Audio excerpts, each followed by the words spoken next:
Mohini Maureen Pradhan is an independent scholar now. She's speaking to us tonight about the subversive art and history in the English Patient and in Divisadero. So she argues that Ondaatje uses art as a subversive tool. She invokes the legendary figure of Michelangelo Nerisi da Caravaggio and refers to the paintings of Pico della Francesca.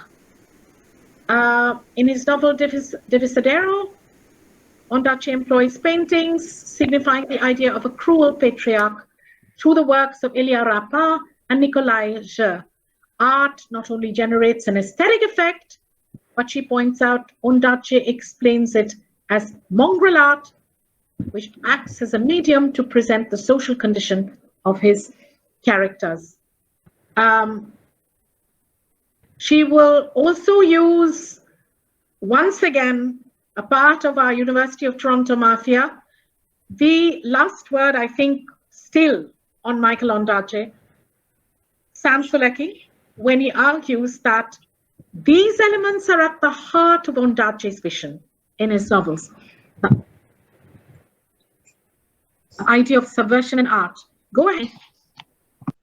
Before I begin, I would like to thank Dr. Julie and Dr. Harish for this opportunity for me to speak on the art and history in The English Patient and Divisadero.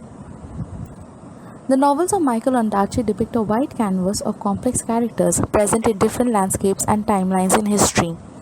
He provides us with a pastiche of the lived experiences of his characters and their personal backgrounds within the framework of the contemporary historical narrative. In both The English Patient and Divisadero, Ondaatje portrays characters who are emotionally and psychologically affected by past trauma, and the art referred to in these novels complements the text by presenting conceptual themes in regard to these characters. Ondaatje's writing ranges from the damages inflicted by the Second World War to the mysteries of the Neolithic paintings of the Gil Kabir to the archives and paintings in Divisadero. Through this, we observe that his novels are a confluence of cultures, which he affirms in an interview with his editor, Liz Calder. He states that he liked the idea of placing different landscapes together that reflected one another and deepened the meaning of the previous place. This inevitably brings us to the cultural backgrounds of these places, of which art remains a dominant presence in different forms. Ondaatje uses these art forms effectively as a subversive tool to present thematic ideas and also provide a historical background to his novels. In The English Patient, he presents the idea of multicultural in a world reeling from the trauma of the world wars, and art is presented as a contrast to it. In the desert, it is the cave of swimmers. In Italy, it is the rubble of the villa and the bomb brick pianos to the paintings of Piero della Francesca. And in Divisadero, we are acquainted with color symbolism, music, and paintings depicting cruel patriarchs which run as a parallel to the story. In The English Patient, the artistic element is introduced with the portrayal of David Caravaggio. His character can be viewed as a parallel to the real-life figure of Caravaggio in the Italian Renaissance, as they can be viewed through the lens of the picaresquero due to the action-filled lives they led. Caravaggio is renowned for his technique of the chiaroscuro effect in art, which later came to be known as tenebrism. It involved the depiction of light on his subjects against a dark backdrop, and Caravaggio's work ranged from biblical subjects to the use of live models. But a common thread between them remains the depictions of violence, torture, morbid symbols, or death. In Divisadero, we meet the character of Lucien Segura, a French poet whose life was being researched and archived by Anna. Unlike Caravaggio, there is no historical background to his character, but he serves as a source of solace to Anna, as she mentions how she could relate her life with his, which led her to documenting aspects of his life. His presence dominates the latter sections of the book, and it is due to Anna's research that she meets Raphael, who traverses with her on the path of rediscovering Segura. This section is an acknowledgement of how characters are shaped by their lived experiences and the spaces they share that shape the narrative of his novels. Paintings have always had a connection with literary works, each inspiring the other for ages, and it is no different in the novels of Michael Ondaatje.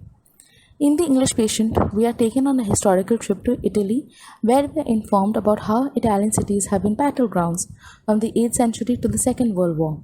And through this, Ondaatje highlights the legacy of the Italian Renaissance art through the depiction of the Madonna del Parto and the fresco sequence of the Bacci Chapel at Arezzo by Piero della Francesca.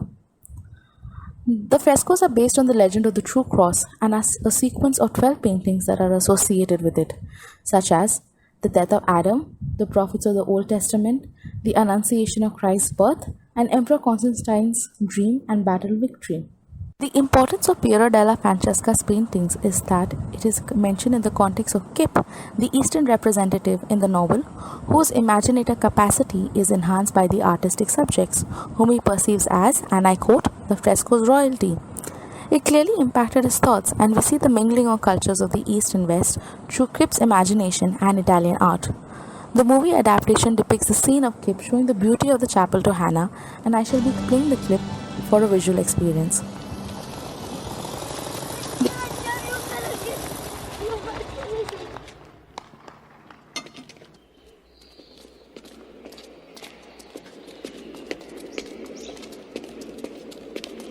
Just wait.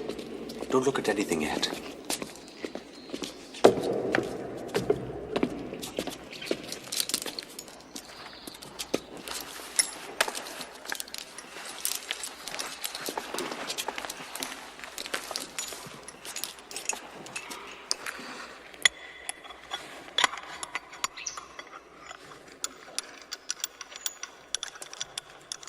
Wait.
Oh, thank you. This scene is alluring on many levels, some of which are Kip and Hannah's happiness, the beauty of the chapel being brought forth by a person who was not a part of the Catholic tradition, the cinematography, and the lack of dialogue in the scene that amplifies all of the above. The scene that can be viewed as an example of interaction between cultures, which was characteristic of a changing world with the wars and advancement in technology. This was represented in the heterotopic space of the church. Early in the novel, it was the desert and Almashi's proclamation of not wanting to be associated with a national identity. This incident in the movie gives it further traction.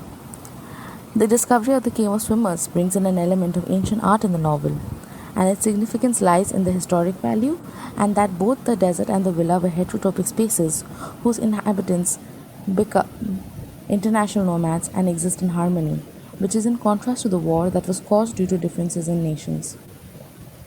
This idea of displacement has given a new context to the inhabitants of the villa and the three children in Divisadero, who live a new life from a place that was different from their place of origin. I would like to bring in the issue of cruelty and the representation of the father figure in Divisadero. In the novel, we not only find an act of brutality but also references to it that provide the readers with a visual of the violence that occurred at the cabin. In Divisadero, the paintings are used as an example to symbolize destructive filial relationships, where violence is inflicted by the father figure, which is in complete contrast to his primary role of being a protector. Thus, art becomes Anna's comfort zone, as she quotes Nietzsche. We have art, so we shall not be destroyed. She chooses to remember her family through her work of archiving history, which leads her to the paintings of Ivan the Terrible and Peter the Great by Elia Rappa and Nikolai J. respectively. Both are incidents of great violence that lead the family units to turn into fragments, like in the case of Anna, Coop, and Claire. Colors are an important aspect of art, and there are many mentioned in Divisadero. From the colors of the Buddhist flag to the green ominous sky of the day that Anna and Coop were discovered, the colors red, blue, green, yellow, and their related shades are mentioned. Even the natural scenery is color defined on multiple occasions. Ondaatje is not the first author to use color symbolism, and an example of this can be seen in Joyce's The Portrait of an Artist as a Young Man, where red and green are colors with political significance. In Divisadero, they are associated more with the elements, like the Buddhist flags that Anna hangs in the cabin. As art is perceived as an expression of the creator and its perception by others, I will be talking about the literary texts and music that are featured in Ondaatje's novels. This imagistic portrayal of characters and incidents are further amplified by the use of intertextuality, which places his novels firmly in the genre of historiographic metafiction. He uses several texts to add meaning to the incidents occurring in his novels. In The English Patient, he uses the figures of Anna Karenina, Samson, and Delilah as a parallel to Almashi and Catherine's relationship. Kipling's Kim and Ondaatje's Kip can be assessed together as they both exist within the framework of British colonialism. Both question the significance of the authority wielded by colonial powers. He also uses the myth of Anubis to portray the love that Almashi had for Catherine, as she remained immortal in his memories. He also uses poetry to bring forth the emotions of his characters. Almashi's love is complemented with references to Milton's Paradise Lost, and in Divisadero, Anna invokes the poetry of Henry Vaughan to remember her family. This gives their feelings a spiritual touch, making them more meaningful. Ondaatje's novels have a good range of music incorporated in them, as his love for music is reflected in his writing. In The English Patient, Almashi is known to be a music aficionado, and there are references to other artists as well, but the notable mentions belong to Django Reinhardt and Stefan Grappelli, as their music is played for the European elite in Cairo. Reinhardt was known to combine the American jazz form with Romanian music. Together with Grappelli, the Quintet du Hot Club de France was formed, whose style of the string quartet for jazz music was regarded to be innovative. Bach's music also serves as a common interest between Anna and Raphael in Divisadero, whose interaction is similar to the essence of the music. Bach is renowned to unite principal style forms and traditions of artists preceding him and enriching them in his style of synthesis. Thus, music surpasses the idea of just being an interest of Ondaatje, as it constitutes another element in his vision of multiculture, where he chooses musical artists who are renowned for their synthesis in their compositions. In conclusion, I would like to quote some lines from Michael Ondaatje's 2012 essay, Mongrel Art. In fact, I am compulsively curious about how the arts influence each other, how writers can learn from painters, musicians, architects, film directors, gardeners, typographers, choreographers, set designers. By studying the other arts, I discover what writing cannot do, believing therefore it is what writing wants to do. And so I attempt against logic to include those skills and qualities of how a gardener grows and then edits a landscape for color and texture. This essay further explicates his use of different art forms in his novels. As it is known, literature cannot exist in isolation. It has a tendency to encompass various factors as it is influenced by life itself. Thus, it can be said that Ondaatje has a global vision in his novels. In Divisadero, Ondaatje states that history was all around them. This holds true in his style of writing. The art, the historical and cultural backgrounds, and the mix of landscapes give weightage to this. Therefore, art does not remain a source of generating an aesthetic effect in his writing, but brings forth a sense of positivity in our world that he had earlier described as a globe of fear. Through history and globalization in The English Patient, he puts forth the idea of a new world order that is free of ancestry and national identity, through the various cultures that he presented in one narrative. Pico Iyer confirms this in his assessment of the novel, where he writes, and I quote, "Every assumption that we make about these people's lives and origins will be wrong, and the central character without a face will bring them into a sanctuary of sorts, a place of candlelight and ancient text, in which they will exchange histories, kisses, intelligence in a new world unconscious of ancestry." End quote. For the issue of the absent father and trauma in Divisadero, Sam Sulecki's analysis of Ondaatje's writing can be observed. As he states in his Ragas of Longing, the poetry of Michael Ondaatje, and I quote, "The great hurt of everything is also at the heart of Ondaatje's vision. Though we can often narrow it down to the essential underlined on air, which is the breakup of his parents' marriage, their divorce, and his subsequent childhood exile from Ceylon in 1954, an exile that also included a permanent separation from his father, Philip Mervyn Ondaatje. As pain and suffering are an inevitable part of the human condition, it is reflected in the novels of Ondaatje as well. It is not just the depiction of the suffering, but also the journey of his characters through the course of the narrative. It may stem from Ondaatje's personal experiences of loss and suffering, but his depiction of the human condition remains remarkable, and art and history complement these literary accomplishments. Thank you.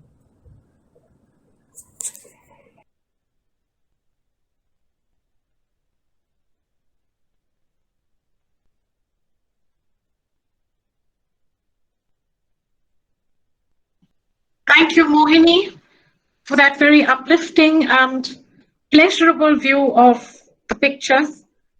Husaina Kalkattawala, The English Patient as Representation of History, Novel versus Film. Born in Chennai and raised in Kolkata, obtained her Master of Arts degree from Loreto College, Calcutta University, a couple of weeks ago. She has worked as a web content writer and editor for several startups and is working as a digital media manager and content strategist at Now Purchase.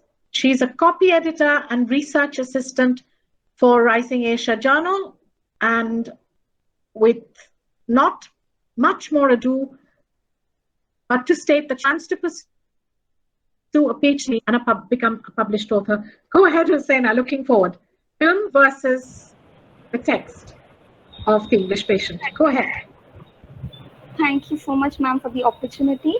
Golden Man Booker Prize winner Michael Ondaatje's novel, The English Patient, details the experiences of four fractured characters, the inured existence and the consequence of the decision against better judgment.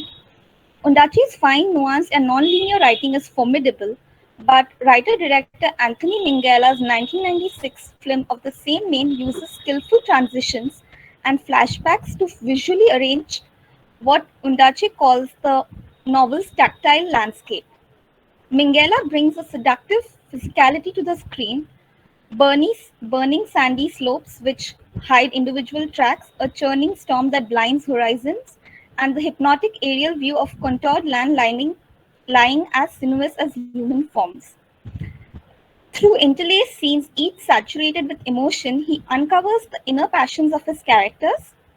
Hannah's grief over her father's death earlier in the war, Caravaggio's mourning for his lost vocation, Singh's terrifying exploits with the bomb squad, the nameless patient's pride in his memories of love.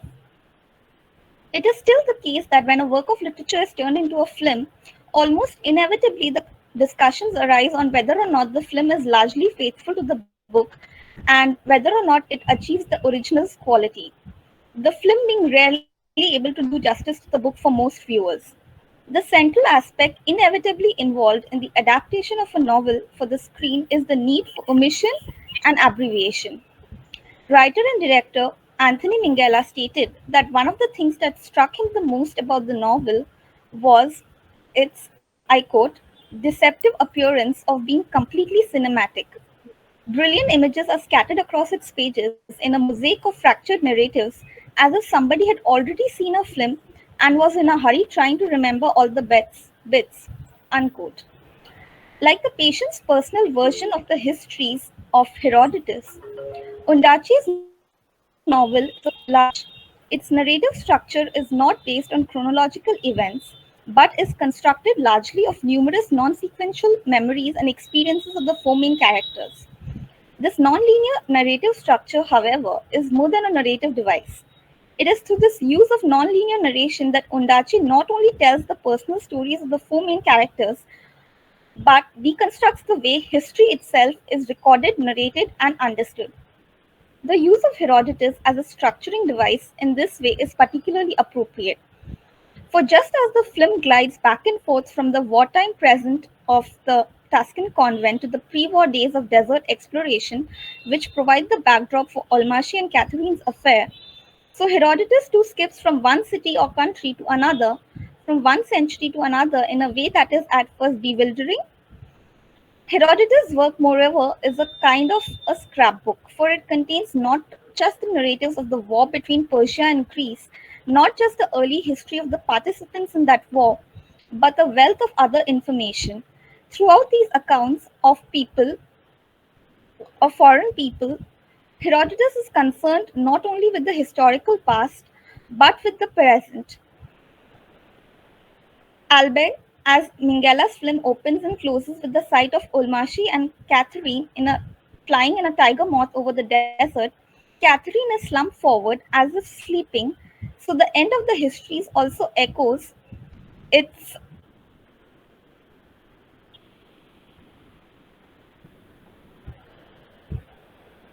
beginning. In the film, Olmashi the patient's book is a recurring motif and emphasized in several close-ups. The aspect of preserving one's personal history especially stands out since the book obviously bulges with the numerous items kept in it, which are in turn focused on several times. However, references to the content of the work itself are limited, which almost reduces the histories to an unusual kind of diary. Herodotus is mentioned briefly when Almashi tells Catherine about the different winds, and his work only plays an actual role in the scene where Catherine reads the guide's candleless story, where the English patient considers the story as a reflection of the relationship between herself, her husband Geoffrey Clifton, and him. For Ondaatje, however, the story is neither singular nor transparent. Political succession, the ebb and flow of power, and the way the desire can affect that movement are all woven into a tale of triangulated desire. For Minghella, on the other hand, meanings are obvious and often singular. The essence of truth, the essence of history, is the truth of romance. Love is timeless and essential, and as a result, love possesses that has much been discussed. The Olmashi of Ondaatje's book and Minghella's film resembles the historical Olmashi, not only in the barest details, but as Minghella has made clear in the interviews and lectures that he has given, he is nevertheless concerned with history both in the sense of showing the personal dimension of historical change and in very much of the ability to justify almost everything. The English Patient, set largely in Italy at the end of World War II, features characters from Africa, Europe, Canada, and India. The war is the direct cause of the convergence of the main characters, Kip, Hannah, Caravaggio, and the patient himself, at a bombed out villa in Italy several months before the war's end. The international nature of the relationship between the characters and the effect of the war on the characters as individuals and in their relationships to each other is integral to the development of the novel, particularly the theaters in which the war was played out and the bombing of Hiroshima that punctuated the war's end. The bombing of Hiroshima represents a turning point for Kip's character in the novel and therefore is a climatic movement as well. It is the occurrence that propels him to leave the villa, leave the British army, and even to leave Hannah. As a climactic point in the novel, Kip's interpretation of Hiroshima seems to be the point which the novel was leading to, not only in its development of characters and plot, but in its very structure. For Ondaatje, through the character of Kip, he is offering a sharp criticism not only of the bombing of Hiroshima, but of the very historiography that excuses the bombing and by its exclusive nature would render any opposing viewpoints silent and therefore written out of existence. This criticism extends not only through the characterization and actions of Kip, but through the very structure of the novel itself. Success in creating a non-linear narrative made from what the patient terms Ondaatje's novel calls for no less than a new paradigm of historiography away from the chronological and therefore exclusive and towards a model that seeks to include opposing interpretations and myriad voices. By substituting passion for history, Minghella erases the geopolitical stakes at issue in Michael Ondaatje's novel and instead nostalgically celebrates Western imperial adventures in the African desert. In order to effect such an enormous transformation, Minghella makes two crucial editorial decisions.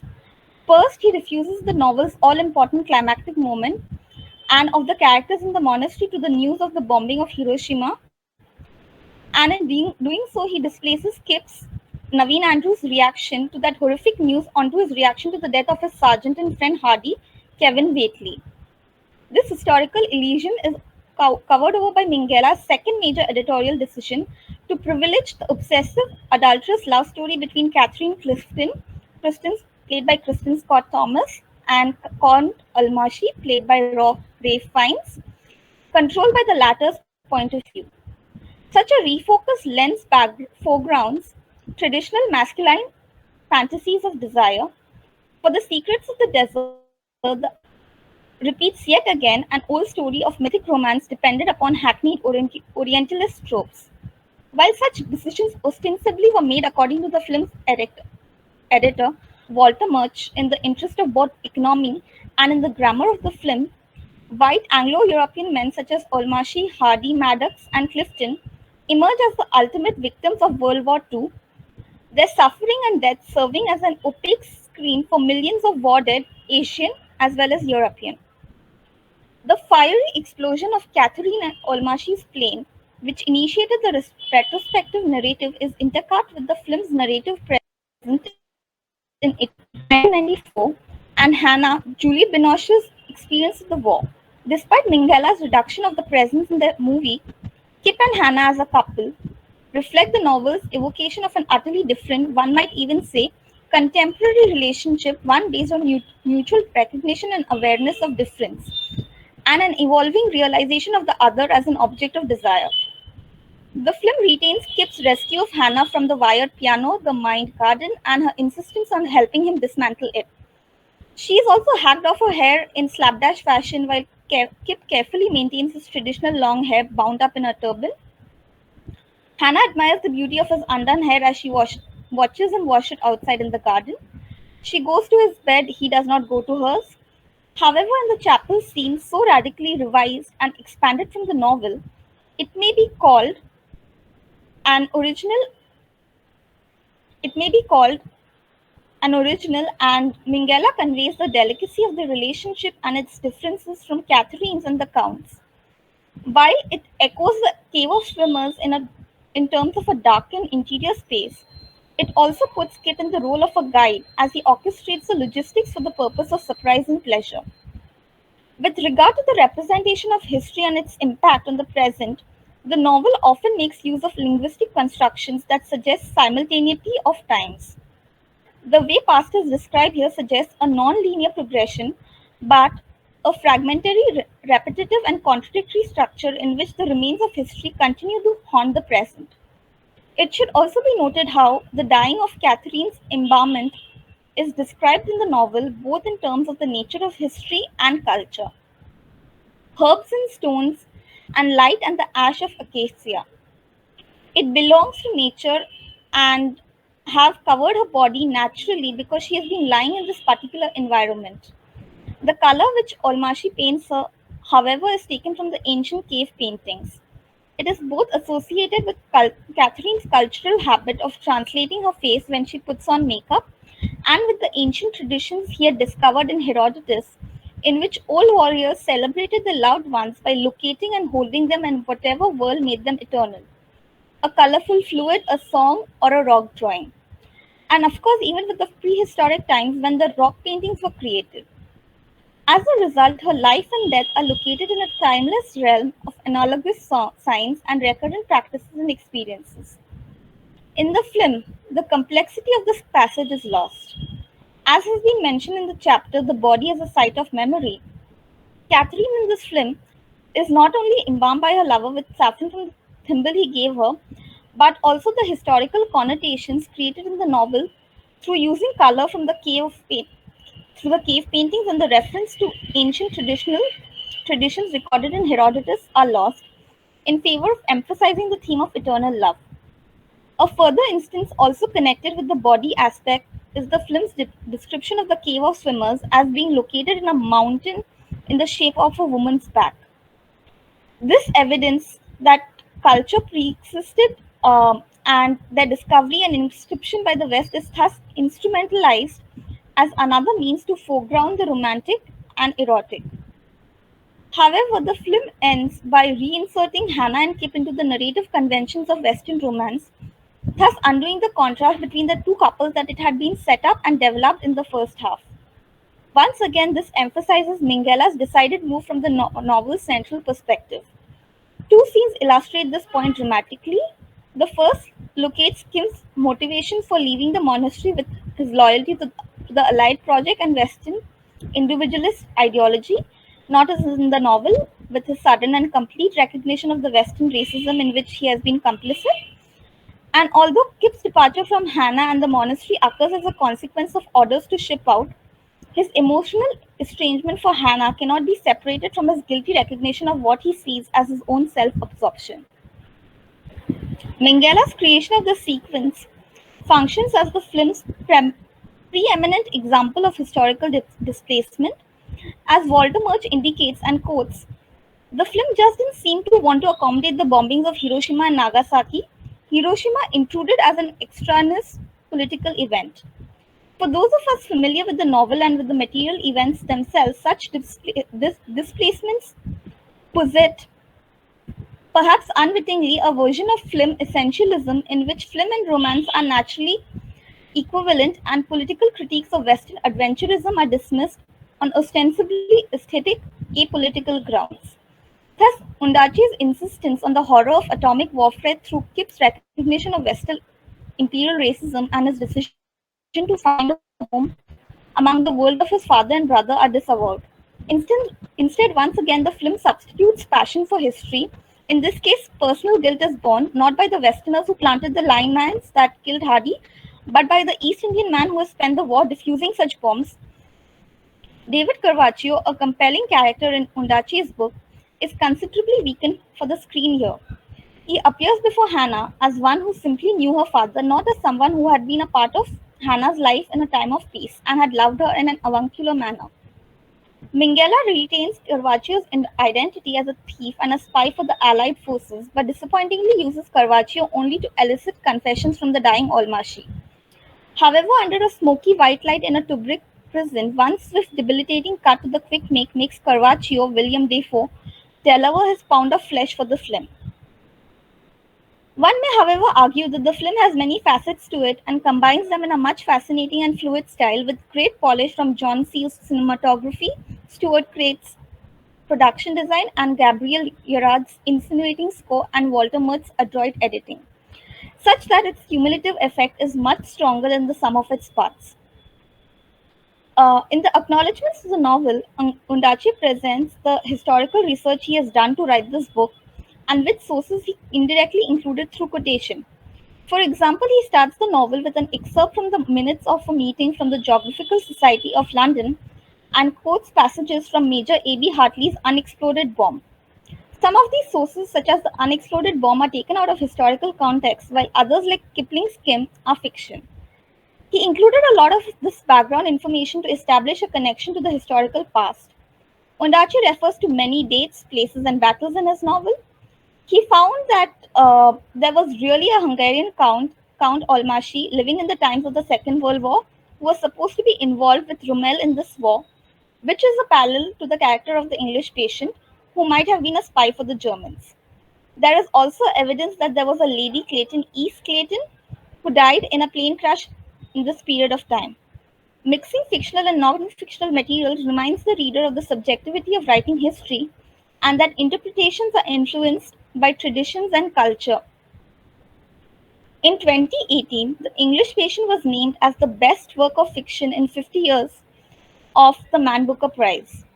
Ondaatje in his acceptance speech said the following, and I quote, "Not for a second do I believe this is the best or most popular book on this list or any other list that could have been put together of Booker novels.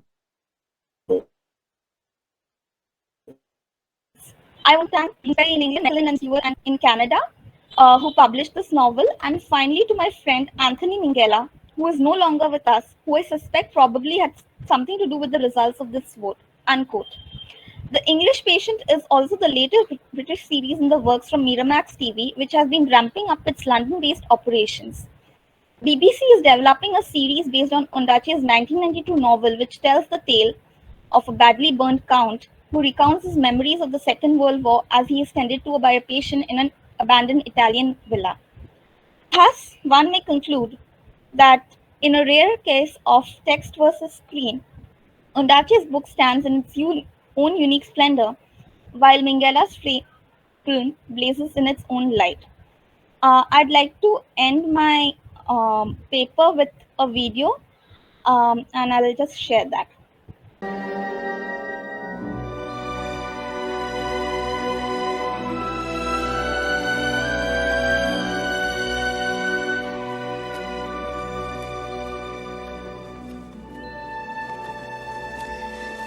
Why did you hate me?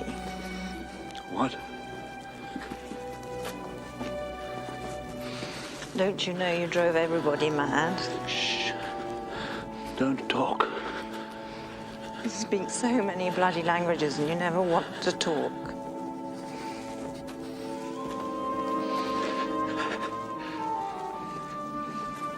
You're wearing the thimble. Of course. You idiot. I always wear it. I've always worn it. I've always loved you.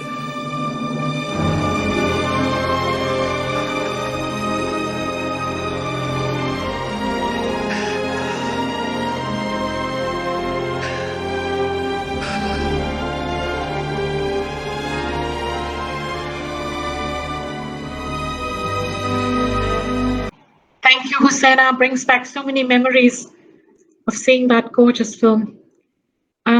We've got one more presenter for the day, and then open for questions and Cynthia's comments. So Ayushi Ray has an interesting paper. I've not heard a paper on the colonized Sikh warrior in the land of the colonizer. I think it's a paper that Dr. Harish Mehta would be very interested in. The paper problematizes the Sikh participation in the Second World War, which is the setting of the English patient, while locating within the combat the character Kirpal Singh. Ayushi has also completed her master's degree in English literature from Loreto College. Her research interests lie in post-colonial literature and feminist literature. Her poem has been published in the anthology Poets of India by the Right Order. Go ahead. I would like to begin my paper with a huge thanks to Dr. Julie Mehta and Dr. Harish Mehta for providing me the opportunity to speak in this conference and for guiding me to the entire length and breadth of the paper. It wouldn't have been possible without either of them. Okay. The colonized Sikh warrior in the land of the colonizer in Michael Ondaatje's The English Patient.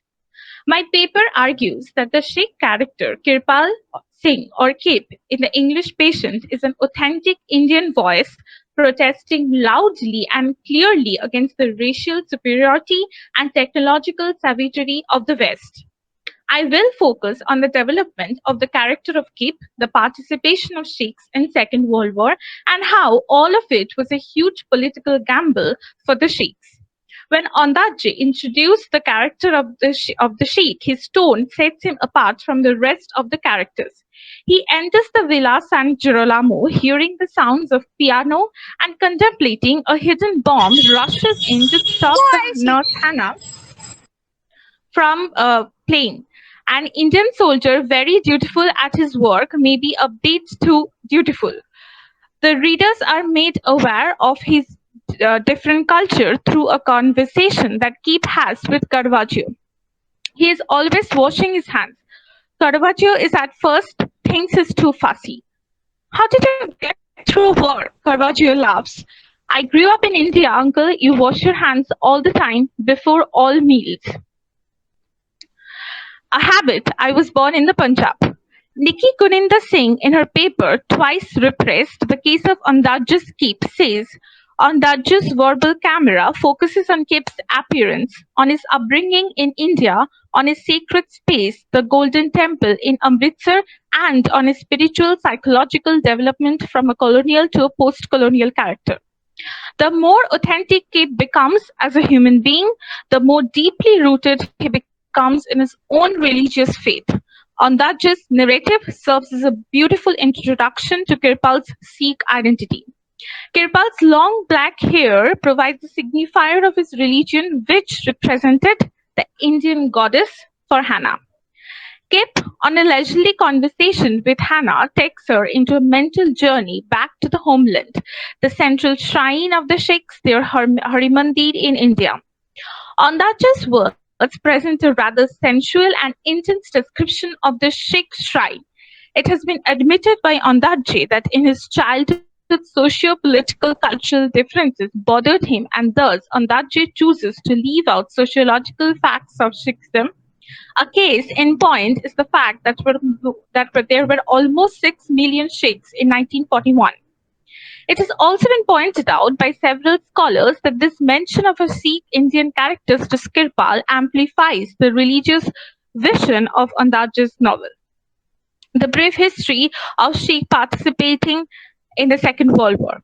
Since my focus is on a Sikh character, it is worthwhile to take a look at the role played by the Sikh leadership when the Second World War commenced.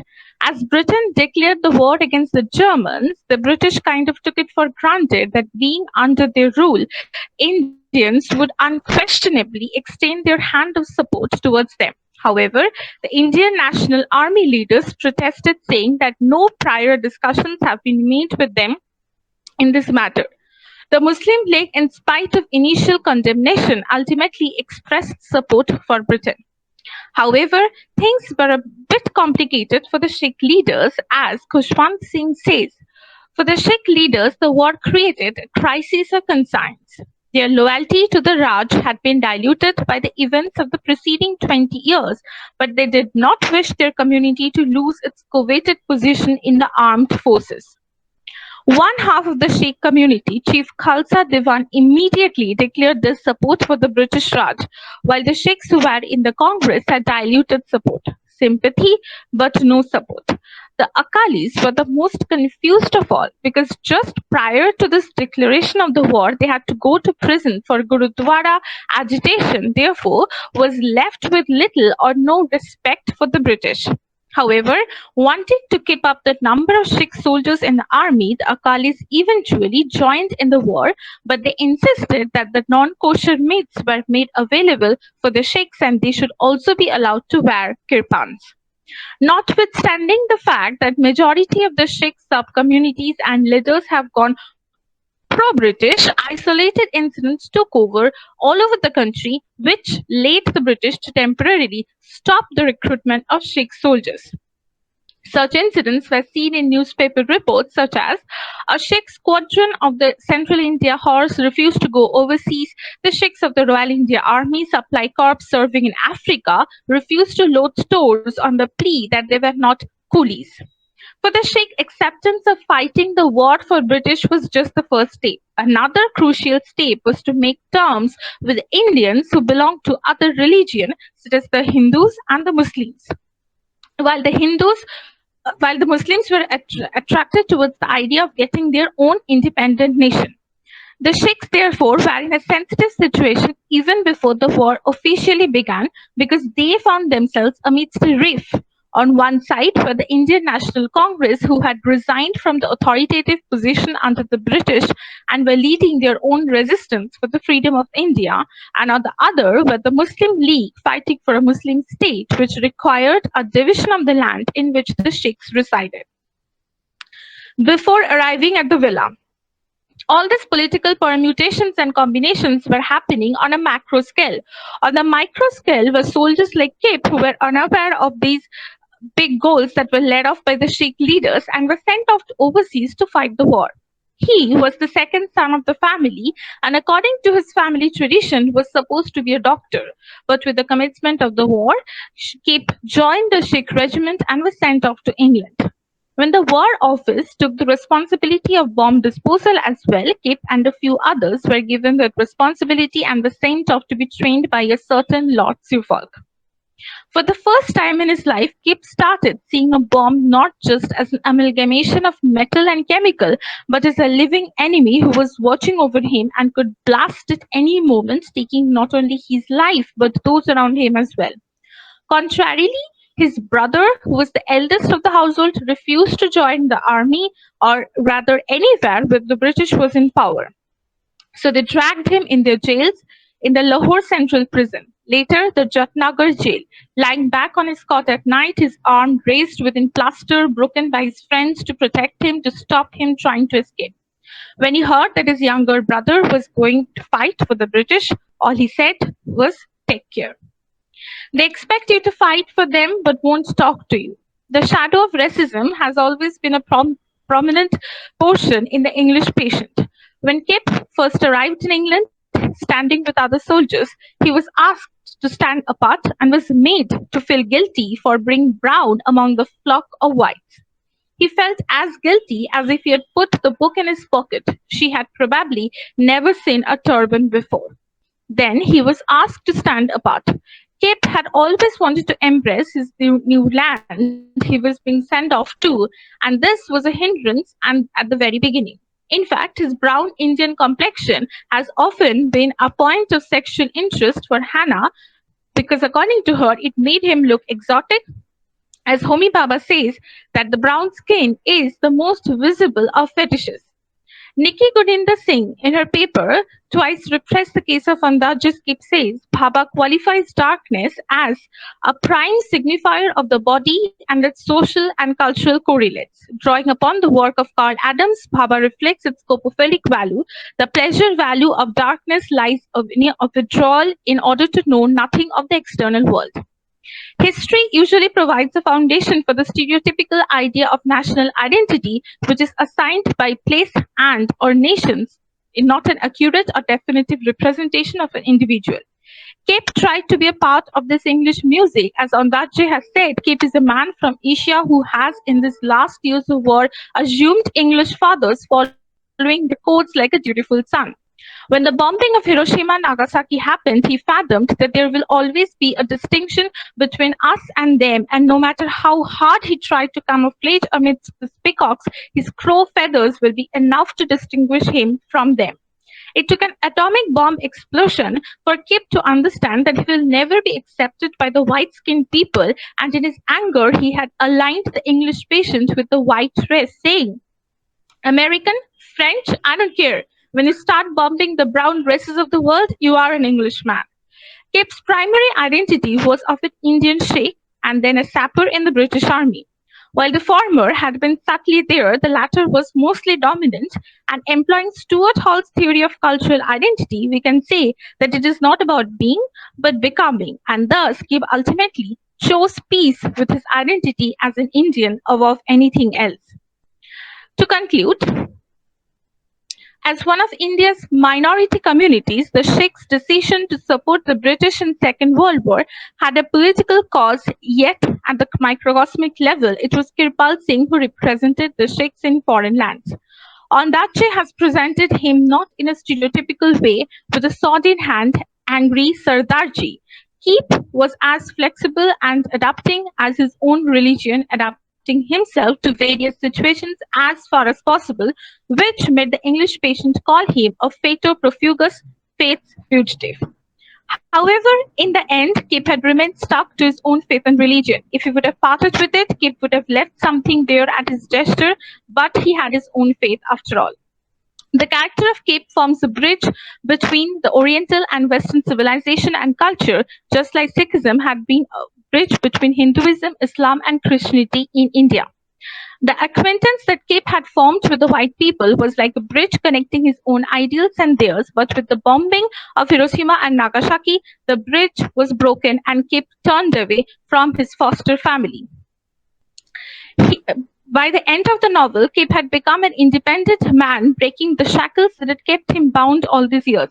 The bomb had both destroyed the land and, metaphorically, Kip's own comfort zone that he had created as the Indian sapper in the British Army. As Nikki Govinda Singh says, Kip embodies the famous Rushdie statement, "The empire rights back to the center." Ondaatje presents him as an authentic Indian voice protesting loudly and clearly against the racial superiority and technological savagery of the West. Thank you. How interesting, Ayushi. I think this can be worked with more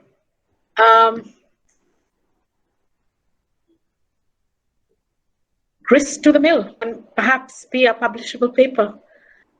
We come to the end of 2 wonderful days There is one question before we wrap it up with Cynthia and whoever else. Professor Muhammad Raqibul Islam asks a very pertinent question of all of us.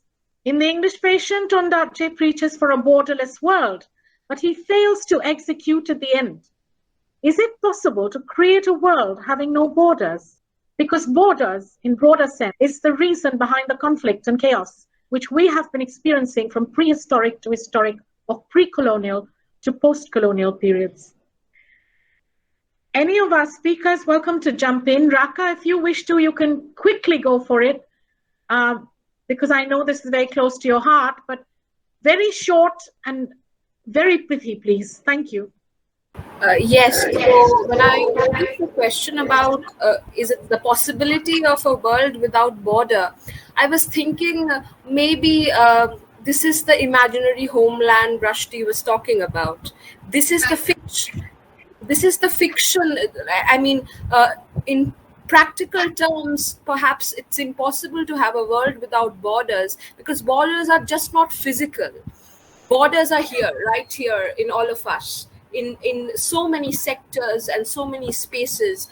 We had a little conversation today about how history and fiction could they be defined together or separately.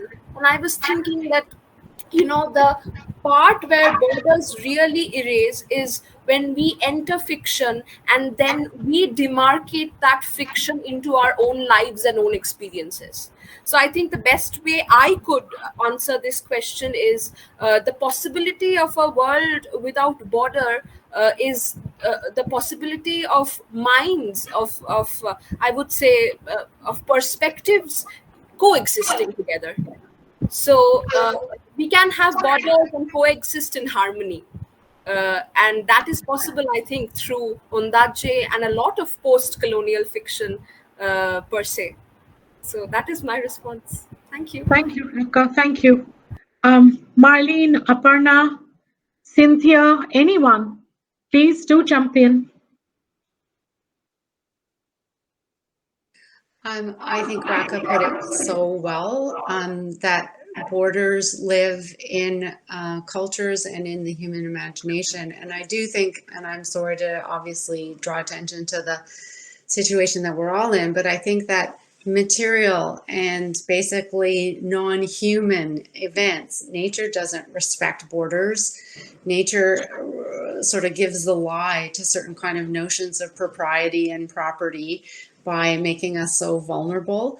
Anyway, I shouldn't anthropomorphize, but I really think that we are living in a moment where there's both a consolidation of borders and nation states and all of the inequality. Someone cited a phrase, I think it was it was from Anil's Ghost, where you think of the careless politicians and they're a kind of myopic re-entrenchment of borders, but also an awareness of that compassion.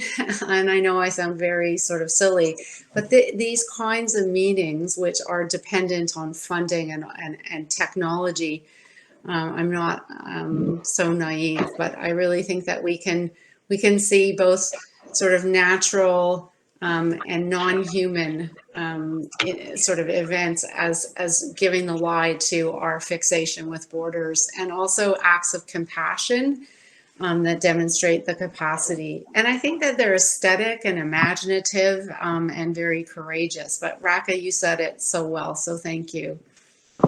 Thank you, Marlene. Aparna?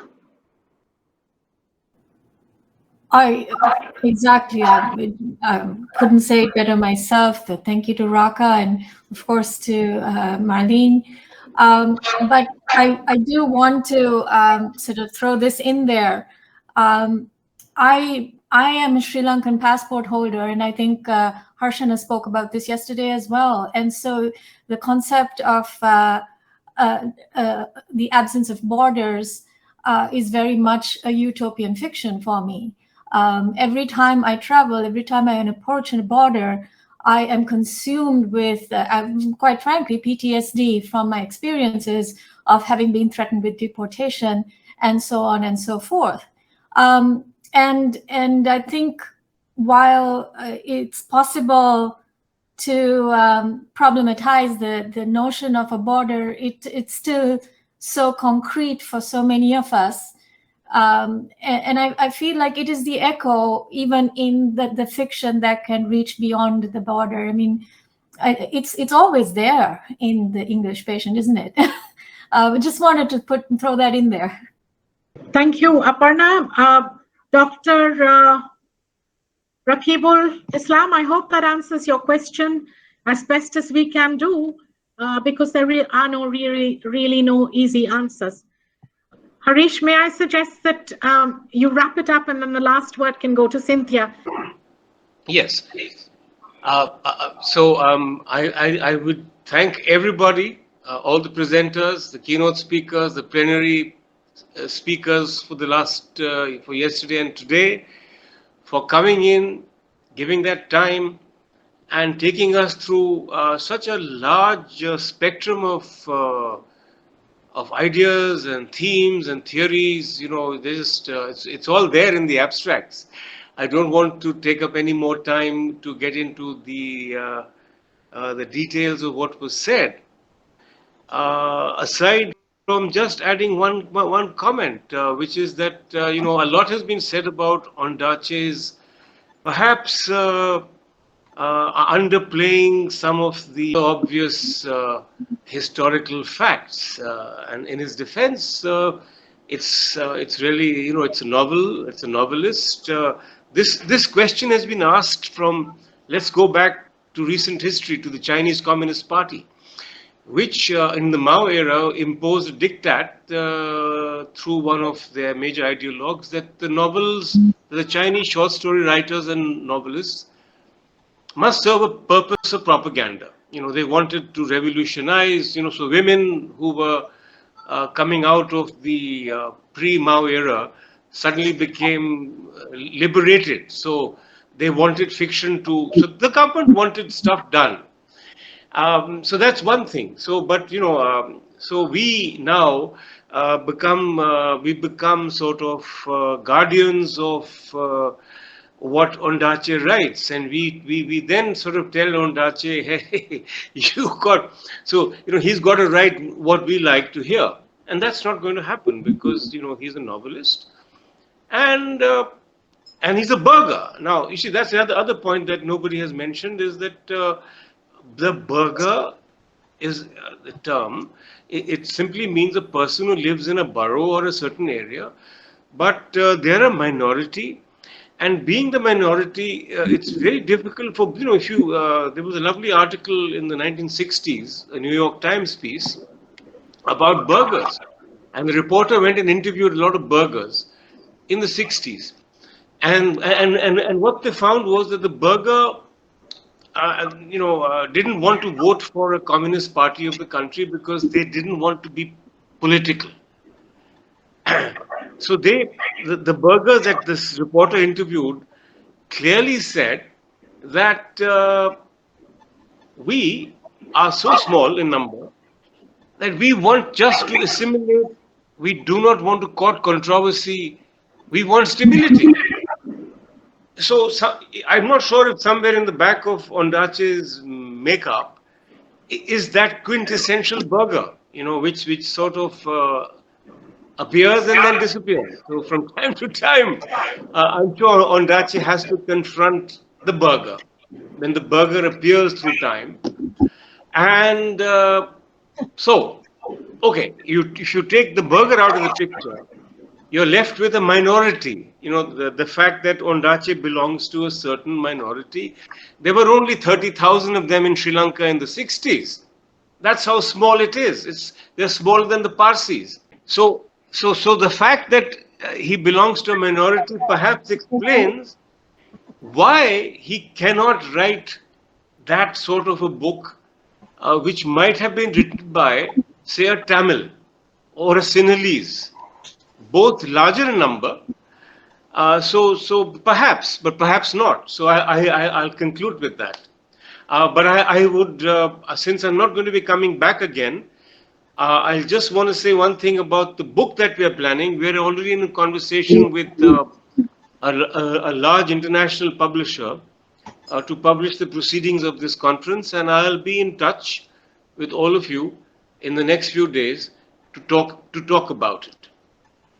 Thank you. Hi, Cynthia. Yes, we are waiting eagerly. Go ahead. You shouldn't be waiting eagerly, but can I be heard now? Can you hear me? Yes. I just want to add a quick footnote to what Harish said, because the Burger community, I too belong to that community. And my husband and I published a book on Sri Lankans in Australia, the Sri Lankan community in Australia. The first group that was sort of allowed into white Australia were the Burgers, because they were supposedly the descendants of the Europeans, the Portuguese, the Dutch, and the British, who settled. This is the common heritage we share as, colonized nations. And they made quite a contribution here in Australia, in every field, whether it's creative writing, whether it's medicine, whether it's law, in every possible range. Now, the other thing I want to add to this footnote on Ondaatje is that he migrated at quite a young age, I believe, at the age of 11. But his family, the Ondaatjes, and his father, Mervyn, was one of a planter community.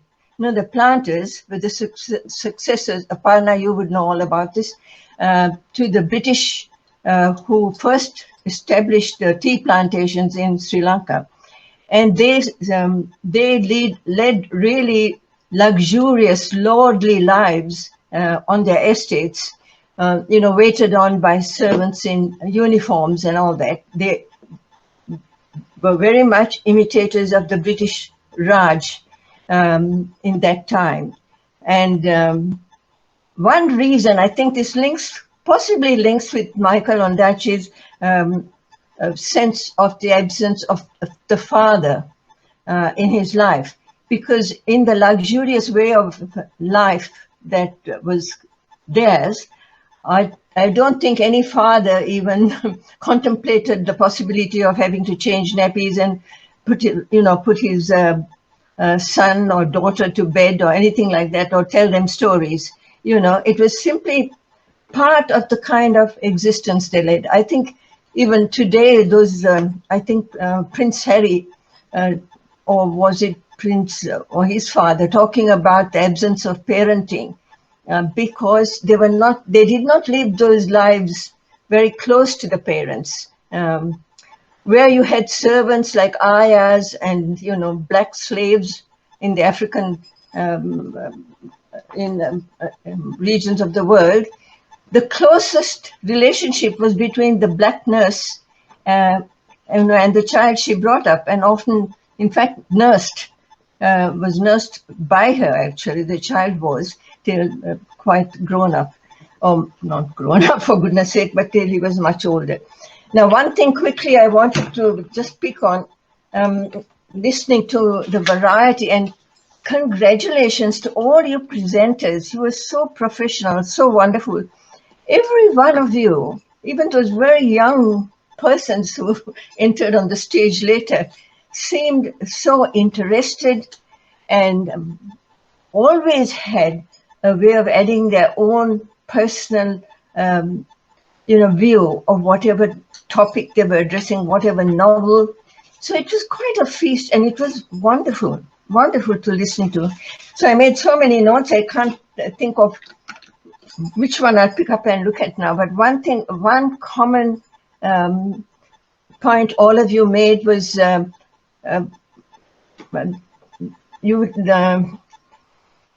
you could never tell one story about any particular event. Now, that was something that, Arundhati Roy, it's a quotation from an English writer, never again will one story be told, as if it were one. And you look at that wonderful novel of hers, her very first novel, which won the Booker Prize, so many points of view, so many perceptions. And I think that is one of the things I realized by listening to all of you. I really didn't think Ondaatje was that complex a writer. So thank you for teaching me something very precious that I will take away from this conference. But it also led me to wonder, would he ever qualify to win the Nobel Prize? Now, Salman Rushdie Rushdie, I think you called him, has been constantly tipped to win the Nobel Prize. And goodness knows whether he ever will. Ondaatje too, I know each of them has won the Booker Prize, and Rushdie, the Booker of Bookers. But with the Nobel Prize, that's another, it has a certain element built into its choices with regard to literature. There has to be something of a positive kind of, you said there are, all of you tend to point out also there are no solutions, that even in Anil's Ghost, Ondaatje sort of stands aside and presents all these varied attitudes and positions, but doesn't point to a decision or conclusion. And I think that's where the difference between a writer like him and a writer like Patrick White. I had to mention White because White in this book, there's a companion to world literature that is issued every 3 or 4 years, or less than that. And I was quite chuffed that they asked me, I'm an Asian Australian, if anything, to write the story of White, and it was a challenge. And I quoted from him because he said, if anything, his novels are all about religion, and religion not in a narrow sort of orthodox sense. It is more according to what William James has prescribed as religion, just an awareness that there is another order of life, another order which exists within this one or can be perceived from this. And White was converted to that kind of position. And he said his novels have always sought to, latterly, certainly after his experience of the First World War, and he decided to return to Australia. He was devoted to creating a race possessed of understanding. And understanding what? It's precisely this perception of another world, but it is in this one, you know. And I was wondering maybe Ondaatje might still produce something, because White had lived through the experience of the Second World War. And he said it was that experience that changed him from being a Londoner. He was living the wonderful life of a Londoner, you know, attending all the wonderful plays and experiences that are possible in London. It's very much the center of the world, as it were. And he decided to return to Australia. And when I went to Australia, I was, after having lived in Africa, we had decided we had to leave Sri Lanka because of the newly elected nationalist government prescribing Sinhala to be the only language for the nation. And we were forced to leave reluctantly. But having lived through that experience of the Second World War, he felt when he returned to Australia, he found the country had become, he said, just blue-eyed youngsters looking at the world through blind blue eyes. The only thing that mattered was, you know, wealth, and just accumulating more and more wealth, which was very different from how the earliest Australians started, the earliest Australian white settlers, I mean, not the indigenous people of the land. So I think that that's what the Nobel Prize judges look forward to. And it was after he published The Tree of Man, which was a marvelous, marvelous, marvelous novel. The story of a common, or rather ordinary cow cocky, that is a cattle farmer, and his search his search for God. It is as simple as that. And White doesn't preach sermons in that bare, bald way. You have to interpret what he's saying through the archetypal imagery and the way he fuses the arts into his novels. That's another commonality between him and Ondaatje. Ondaatje admires the potential of the arts, but White actually uses the arts in his novels. For instance, you could look at his novels, their composition are like, like large symphonies. And when he was at a loss to work out an ending to a particularly difficult novel, and this was his novel Voss, which was built on the true story of an explorer who goes into the wilderness and dies there. And in the last stages, he has a lover living in Sydney, and he couldn't work out how he was going to end this novel satisfactorily, and he had to put on the music of Mahler, and somehow the answer came to him. So there's so much that is, I suppose, reminiscent of all great artists, between White and between Ondaatje.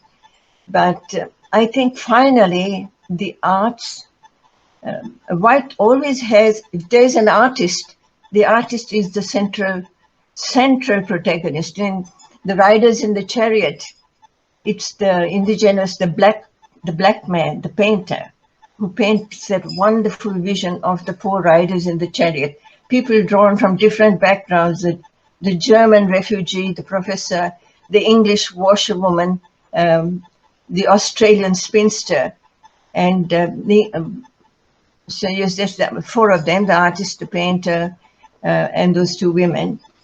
And it's the black man who paints the vision which leads you to understand what this novel is all about. The progress of people from through different ways that recognize the essential kinship they have with each other, this awareness of the divine. It's like in that Asian greeting, namaste, the God in me recognizes the God in you.